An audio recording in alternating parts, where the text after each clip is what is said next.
3 بيضغطوا على الكوره، ده غلط. افتح مساحتك والعب كوره واشتغل بعينك كمان.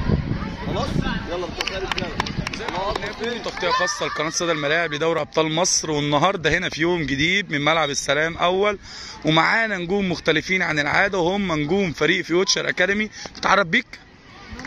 مواليد كام؟ تتعرف بيك؟ مواليد كام؟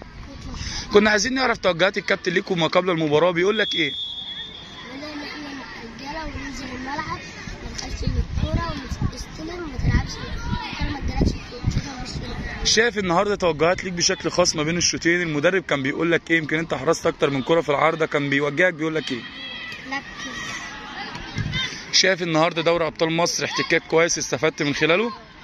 شايف ان انت من خلال دوري ابطال مصر تقدر تتسوق تروح حته كويسه؟ ان شاء الله. لو النهارده مثلك الاعلى نفسك تبقى زي مين؟ مثلك الاعلى نفسك تبقى زي مين؟ لو حابب توجه رساله شكر للجهاز الفني للاعبين لاولياء الامور اللي جم صندوق خلال المباراه تقول لهم ايه؟ لو حابب توجه النهارده الفوز النهارده تهديه لمين؟ لاولياء الامور وشكرا لهم. قناه صدى الملاعب وتغطيه خاصه لفريق فيوتشر اكاديمي في دوري ابطال مصر. وتغطيه خاصه لقناه صدى الملاعب لدوري ابطال مصر، والنهارده هنا في يوم جديد من ملعب السلام اول، ومعانا نجوم مختلفين عن العاده وهم نجوم فريق فيوتشر اكاديمي. نتعرف بيك؟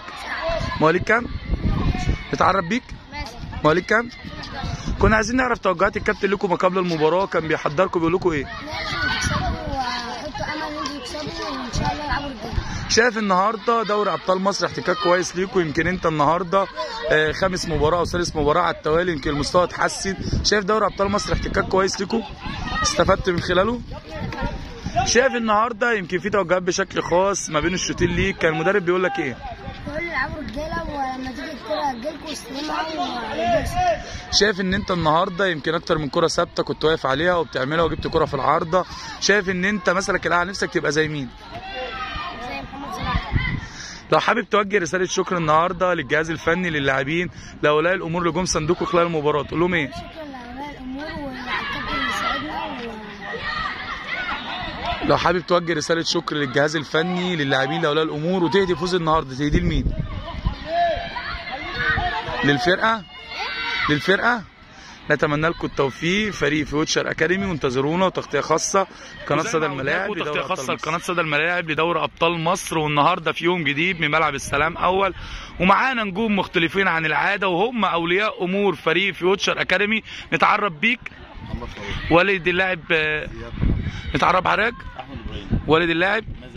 كنا عايزين نعرف كواليس، يمكن انتوا على طول مع الكابتن صالح خلال التدريبات وتجهيزهم لدوري ابطال مصر، كنت على طول بتساندوه خلال التدريبات، كنا شايفين توجهات الكابتن ليهم خلال فتره استعدادهم لدوري ابطال مصر ايه؟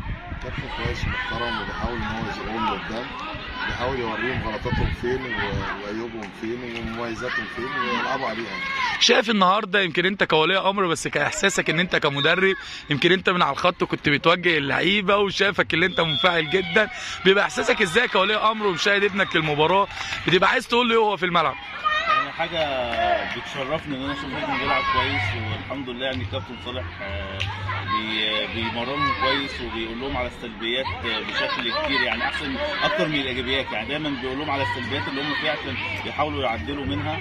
والحمد لله يعني احنا النهارده يمكن ثالث فوز على التوالي ولا حاجه، فمكاننا كويس في الدوري والحمد لله رب العالمين. شايف النهارده من خلال دوري ابطال مصر الاولاد استفادت الاحتكاك كويس ليهم؟ اكيد طبعا المباريات بتزود في الاحتكاك بتاعهم، ودوري ابطال مصر بسم الله ما شاء الله عليه اداره كويسه ومركز كويس يعني بسم الله ما شاء الله. شايف ان انت يمكن في مسانده كبيره قوي من اولياء الامور للعيبه، مساندكم ان انتوا كل مره بتيجوا معاهم، بيبقى احساسك ايه كولي امر وان انت بتصحي اولادك الصبح وتاخدهم لماتشات زي دي؟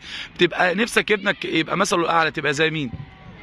والله يعني مش عايزين نقول على حد وننسى حد ولا حاجه، يعني هو طبعا نجم مصر كلها محمد صلاح طبعا يعني مشرف مصر والعرب كلهم، بس يعني في لعيبه ثانيه تستحق برضه ان ابني يكون زيهم او كده يعني، بس يعني الحمد لله. شايف النهارده لو حابب توجه رساله شكر للجهاز الفني للاعبين لاولياء الامور اللي جم صندوق خلال المباراه تقول لهم ايه؟ والله بقول لهم بشكركم جدا وبشكر كابتن صالح اللي هو بيعمله مع الاولاد وربنا يعينه عليهم، وبشكر الاداره بتاعت الملعب بسم الله ما شاء الله عليها. شايف النهارده لو حابب تهدي فوز المباراه تهديه لمين؟ هو الكابتن صالح هو اللي يستحق الصراحه. نتمنى لكم التوفيق اولياء امور فريق فيوتشر اكاديمي، وانتظرونا وتغطيه خاصه لقناه صدى الملاعب لدوري ابطال مصر.